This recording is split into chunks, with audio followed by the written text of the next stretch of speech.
Boa noite. Meu nome é Jesuel.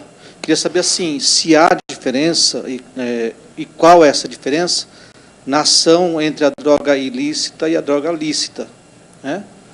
Por exemplo, no consumo da maconha, do LSD, da cocaína e do Prozac, por exemplo.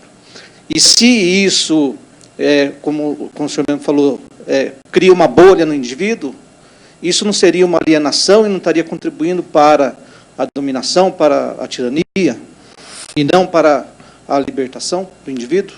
Por isso eles foram citados, mas a questão é assim, a substância ilícita a gente não tem controle sobre o que acontece. Esses medicamentos são para ser veiculados e usados, eles têm uma faixa enorme de pesquisas, são anos e anos que uma substância é descoberta. O Prozac foi descoberto em 71, ele foi lançado em 86. Tá? Hoje os medicamentos novos entram na mesma questão. As substâncias são diferentes. O que acontece quando você usa uma droga ilícita é que, se esta droga é ilícita, é porque ela causa alterações conhecidas no cérebro, que podem prejudicar a saúde da pessoa. Né? Então, e aí vem a pergunta, o álcool prejudica a saúde da pessoa? Prejudica. Né? Então, o uso de leve da maconha causa menos prejuízo do que o uso do álcool. Qualquer situação de descontrole é uma coisa que causa prejuízo. O que se sabe é que determinadas substâncias são potencialmente capazes de deflagrar surtos psicóticos, por exemplo, mesmo em baixas doses, mesmo em baixa concentração. Então, quando a gente pensa, eu uso uma dose, porque pelo menos com o medicamento, entre outras coisas, a gente tem um mínimo controle. A droga, depende, se você pegar um traficante mais honesto, desde que um traficante possa ser honesto, se ele bota para uma dose diferenciada para conquistar a clientela, né?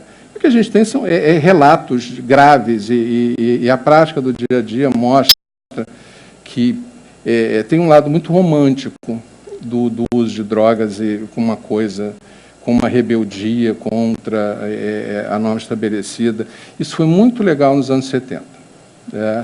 Mas a continuidade disso, as pessoas... O que a gente sabe que o que a droga vai fazer, principalmente, esse é o grande perigo dela, viciar o seu sistema de recompensa. Todas elas. Né?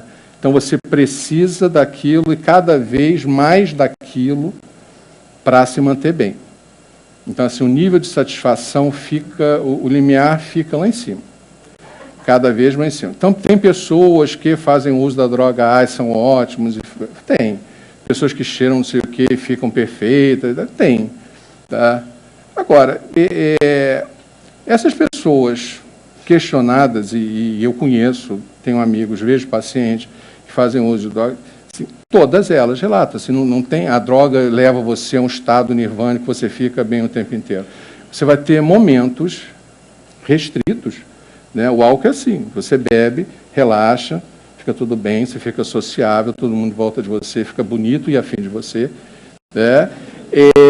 Só que depois isso vai acabando, e à medida que isso vai acabando, eu começo a tomar mais para tentar voltar a um estado que nunca volta.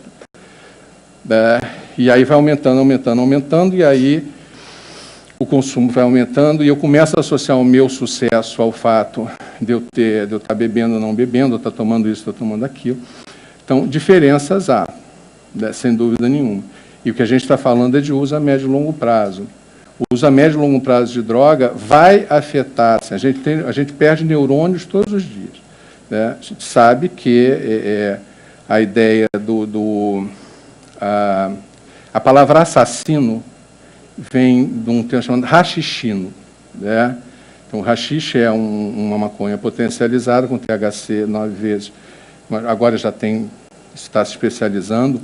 Então, assim, os sicários, a eles eram dados doses altas de rachixe para que a vontade ficasse abolida. Então, a maconha, que é uma droga extremamente popular, e é extremamente impopular falar da maconha, é uma droga que sabidamente afeta a vontade.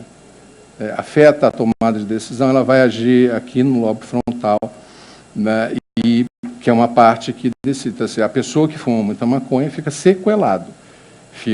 Essa é a gíria, a expressão. Tá? Então, esse é o ponto. Se o remédio serviria para a servidão, o objetivo do remédio, quando ele entra, é tratar uma pessoa num estado de uma depressão grave, que está pensando em suicídio, que está num sofrimento enorme. Ele se volta para quadros clínicos graves, sérios, em que a vida da pessoa é paralisada por uma doença. Esse é o sentido do uso da medicação. Neste sentido, se ele começa a ter um pensamento catastrófico, em que qualquer mínimo problema vira o fim do mundo, então fazer com que ele pense mais lentamente, reflita, com que ele consiga acessar os seus recursos pessoais, é uma coisa extremamente positiva.